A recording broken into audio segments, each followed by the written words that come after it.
그가 발견한 것은 체험된 원근법인데 그것은 사진에서 나타나는 단선적인 원근법, 기하학적 원근법과 다르다라고 하는 사실이라는 거죠. 우리가 세잔을 그 정모라 얘기할 때 흔히 원근법을 해체했다 이렇게 얘기하잖아요. 근데 사실은 세잔의 입장에서 보면 원근법을 해체하는 게 아니라 체험의 원근법을 그렸다는 거예요. 체험하는 원근법. 근데 우리가 사진 속에 있는 원근법이나 그 기하학적인 방식으로 나타나는 그 원근법은 지성으로 이해하기는 쉬운데 우리가 실제로 그걸 걸어가거나 왔다 갔다 하거나 하면서 우리가 경험하는 원근법은 아니거든요. 이 세잔은 체험의 원근법을 자기가 추구했던 것이지 원근법을 이제 없애려고 했던 건 아니라고 이제 이야기를 해요. 자, 실제로 그가 발견한 체험된 원근법은 그러니까 이런 것이고, 회화의 평면에서 타원을 보면서 그거를 원의 기호라고 인식한다면 체험의 차원에서 보면 그것은 자기적이다.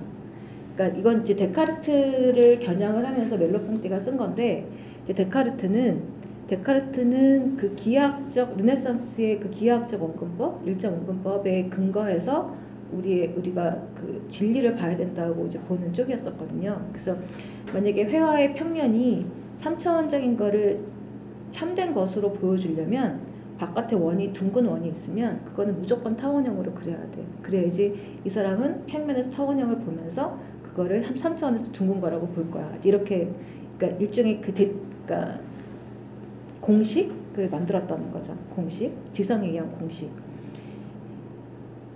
그래서 이제 공식이라고 하는 거는 결국 평면에서 타원은 그거는 3차원에서 원의 기호다라고 본다는 거죠. 근데 기호는 우리가 체험하는 게 아니잖아요. 우리가 사과라고 하는 기호는 사과를 체험하는 게 아니잖아요. 그래서 일종의 그림 안에서 르네상스 그 원근법은 기호를 만들었다는 거죠. 그러니까 지성에 의한 기호.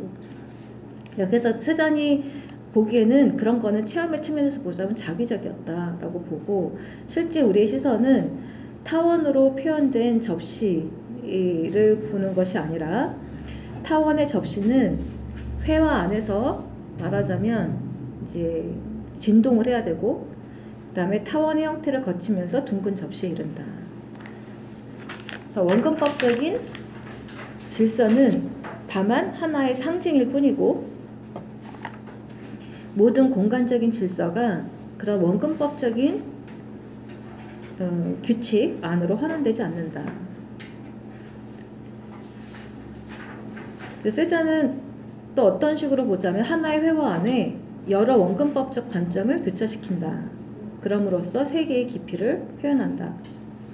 이런 원근법적인 방식은 동양의 풍경화의 어떤 유사성을 갖고 있는데, 이건 멜로퐁티가 이야기한 게 아니라 그냥 제가 약간 응용해가지고 적어놓은 건데, 동양화에서 보면은 이제 저는 잘 모르지만 서양의 원근법은 그 소실점 일정으로 해가지고 쫙 이렇게 부채꼴 모양으로 펼쳐지잖아요. 동양의 원근법은 시점이 여기도 있고 여기도 있고 여기도 있는 것처럼 여러 시점이 동시에 공존할 수 있는 방식으로 그림이 그려진다고 얘기해요. 그래서 세잔도 보면은 그런 규칙화된 하나의 소실점으로 되는 원근법이 아니라 시점이 여러 개 놓일 수 있는 방식의 그림을 그릴 수 있었다는 거죠. 그래야지만 저 대상은 기호가 아니라 어디서나 체험될 수 있는 그런 형태처럼 이제 느껴질 수 있다고 저는 생각을 했었는데, 예, 근데 그 실제로 세잔이 그 사과를 그린 그림을 보면 그 테이블 위에 테이블보가 이렇게 놓여져 있고, 그다음에 그 위에 이렇게 사과가 있는데, 나중에 제가 보니까 사실은 거기서 표현하려고 했던 거는 마치 그 테이블보가 쏟아질 것 같은 느낌을 좀 강하게 주거든요. 근데 일정 원근법으로 그린 그림을 보면은 심지어 거기에 바람 하나도 없는 것처럼 느껴지거든요. 전혀 움직임이 없어요.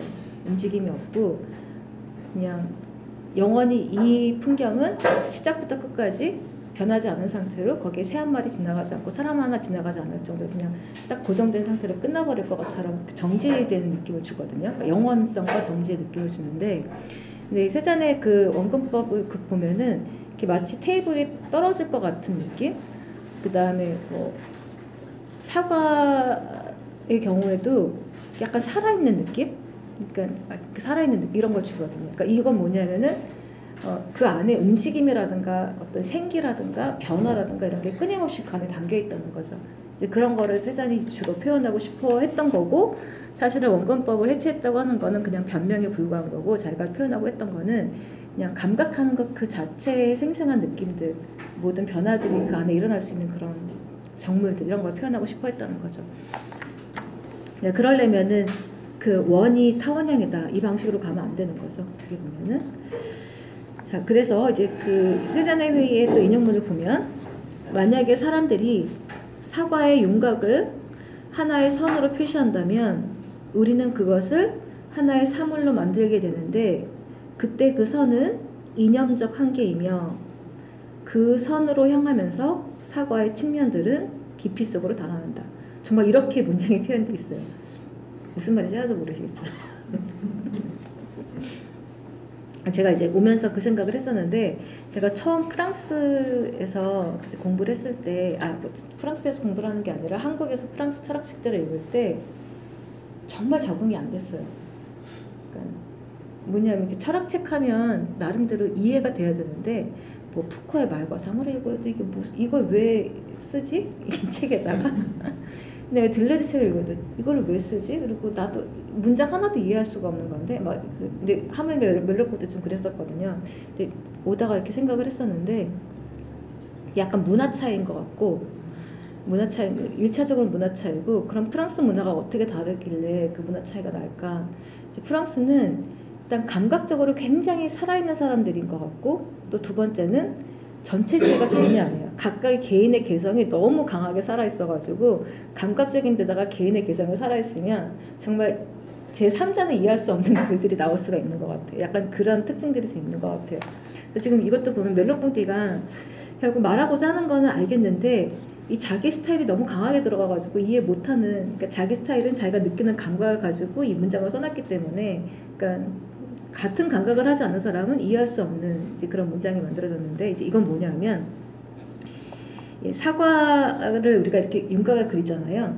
한 선으로 이렇게 사과를 그려요. 누가 봐도 그게 사과인지를 알아요. 누가 봐도 사과인지 안다는 얘기는 그게 사과의 기호라는 거죠. 그거는 관념적 사과라는 거예요. 그러니까 표상된 사과. 자, 그러면 그렇게 관념적 사과를 그리면 그 선 주변으로 사과가 포함할 수 있는 모든 다양한 체험들은 다 그 선 바깥으로 사라져 버린다는 거죠. 그러니까 이제 그 얘기예요.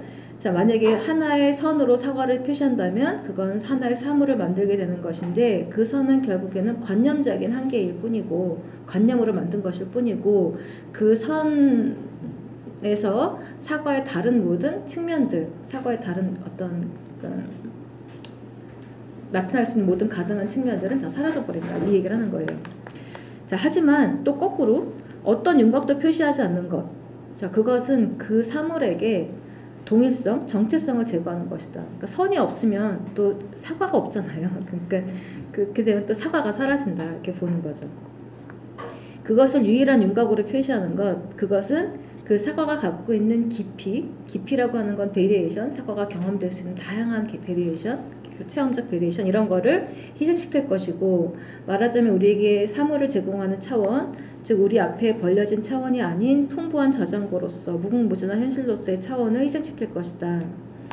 자, 그렇기 때문에 세자는 채색된 변조 안에서 대상의 부푸름을 따르게 될 것이며, 푸른 붓자국들에서 윤곽들을 표식하게 될 것이다. 어느 하나에서 다른 하나로 보내진 시선은 지각에서처럼 그것들 사이에서 태동하는 하나의 윤곽을 붙잡는다. 이러한 유명한 변형들보다 덜 임의적인 것, 다시 말하자면 더 자연적인 것은 없다. 그러니까 세자는 윤곽선을 포기하지 않았는데 선으로 하는 게 아니라 모두 색으로 표현을 했어요, 윤곽선들을. 자, 그래서 이제 심지어는 뭐 초상화를 그릴 때 자기는 녹색과 무슨 색이 슬픔을 표현하기를 원한다. 그러니까 눈을 이렇게 쭉 내려서 슬픔이 나는 게 아니라 색을 가지고 슬픔을 표현하기를 원했고, 사과 같은 경우에도 이제 윤곽선 대신에 사과의 정체성을 아이덴티티를 주기 위해서 색을 가지고 사과의 그 윤곽선을 정했고, 이제 이런 식으로. 왜냐하면 색이야말로 우리가 경험할 수 있는 다양한 베리에이션을 제공할 수 있는 수단이 색이라고 봤던 거죠. 동시에 정체성도 줄 수 있는 게 색이라고 봤던 거예요. 자, 그래서 데생보다는 색깔이 그런 그 공간의 깊이를 더욱더 잘 표현한다. 그러므로 데생은, 그러니까 윤곽선은 윤곽선으로 그리는 것이 아니라 색깔에서 기인해야 한다. 세계가 그 두께라고 하는 게 그 체험의 두께를 말하는 거예요. 아까 제가 계속 고정된 그 사물이 영원히 고정되는 게 아니라 끊임없이 그 사물은 다양하게 경험될 수 있고 그 사물이 우리한테 제공할 수 있는 풍부한 어떤 감각적 요소들이 있잖아요. 이제 이게 일종의 깊이거든요. 그런 그 깊이 두께인데 두께를 가진 채 제공되기를 우리가 원한다면 말이다. 왜냐하면 세계는 빈틈들이 없는 하나의 덩어리, 하나의 색깔들의 유기체이기 때문이다. 색깔들을 거치면서 조망의 소실점, 윤곽들, 직선들, 곡선들이 마치 힘의 선처럼 자리 잡는다. 그러니까 앞에서 소실점, 윤곽선, 직선, 곡선은 원근법적인 규칙에 의한 것이거나 관념적인 형태를 주기 위한 제한적인 방식이거나 이런 거잖아요. 자, 이거를 힘의 선들로 바꿔놔야 된다는 거죠. 힘의 선이라고 하는 것은 아까 제가 테이블보가 떨어지는 것처럼 느낀다라고 하는 그림 안에서 우리의 시선이 그 선과 같이 마주치게 되면서 폭포가 내려가는 것 같은 느낌을 준다거나 그 그림 안에서의 어떤 살아있음, 역동성, 움직임 이런 것들을 줄 수 있는 거를 이제 힘의 선이라고 부르는데 이건 이제 아르나임이 아르나임도 게슈탈트를 가지고 이제 회화를 이제 분석한 사람인데 그 사람이 힘의 선이라는 단어를 써서 이제 그림을 분석하는 게 있어요. 이제 이거는 원근법적인 종류의 선이랑 또 관념적인 그 표상의 선이라는 종류가 다른 선이에요. 그러니까 전체 그림 안에서 그 그림이 생생하게 활기를 줄 수 있게 하는 그런 선들을 이제 힘의 선이라고 부르는데, 자, 그래서 원근법적인 선, 관념을 표시하는 선, 표상된 선이 아니라 다른 종류의 선을 이제 도입을 해야 된다는 거죠. 그렇게 이야기를 하면서 그럼으로써 이제 공간은 그 그림의 캔버스의 공간은 진동을 하면서 그 자체의 어떤 풍경으로서 구성이 된다라고 이야기를 합니다. 자, 그렇게 해서 이제 사물은 즉자적인 사물이 아니라, 그러니까 실제 인간이 있으나 없으나 존재하는 그런 실제가 아니라 우리의 몸이 수행하는 감각들의 종합, 상징처럼 드러난다. 이것은 사물 자체를 드러내지는 않는다. 세잔이 그리는 것은 사물에 대한 암시이다. 사물에 대한 하나의 접근이 그 사물이 가져올 수 있는 모든 가능성들의 장을 열어놓는다. 그래서 실존하는 것의 표현은 화가한테 있어서 이제 무한정한 과제이다. 세잔의 회화는 이러한 습관들, 온갖 도구들, 일상에서 접하는 집, 거리, 도시 등 인간이 자신의 자리를 확립한 그 대상들, 그런 습관들을 일단 정지시키고 인간이 자리 잡은 그 비인간적인 자연의 바탕을 드러낸다. 그렇기 때문에 세잔의 초상화 속의 인물들은 낯설고 마치 다른 종의 존재처럼 보이게 된다. 자, 그게 일종의 현상학적 환원이라는 거죠. 현상학적 환원. 그러니까 우리한테 익숙한 모든 풍경과 그 의미들을 일단은 현상학적 환원 가로치기라고 얘기하거든요. 이제 가로친다는 게 그럼 이 현실을 무시하고 내 머릿속에 있는 꿈을 갖다가 현실에 투사해서 그래라는 그런 게 아니라 우리 모든 현실들은 우리 선입관과 편견의 옷을 입고 있으니까 그 옷을 제거하고 나면은 본연의 그 모습 자체를 우리한테 드러내 보여준다는 거죠. 그게 일종의 현상학적 환원이에요. 이제 그러면 지금 그러니까 어린아이가 제일 처음에 경험했던 체험이라든가 이제 이런 체험 그런 것으로 이제 그런 것을 추구하는 게 이제 현상학적 환원이죠. 이제 그렇게 되면 당연히 모든 선입관과 편견을 제거하니까 사람조차도 낯선 사람처럼 보이게 되는 것이고 풍경도 낯선 풍경처럼 보이게 되는 것이고 뭐 자연이 처음 이제 생성됐을 때 자연처럼 보이게 되는 것이고 이렇게 이제 이야기를 하죠. 네, 또 여기까지 하고 이제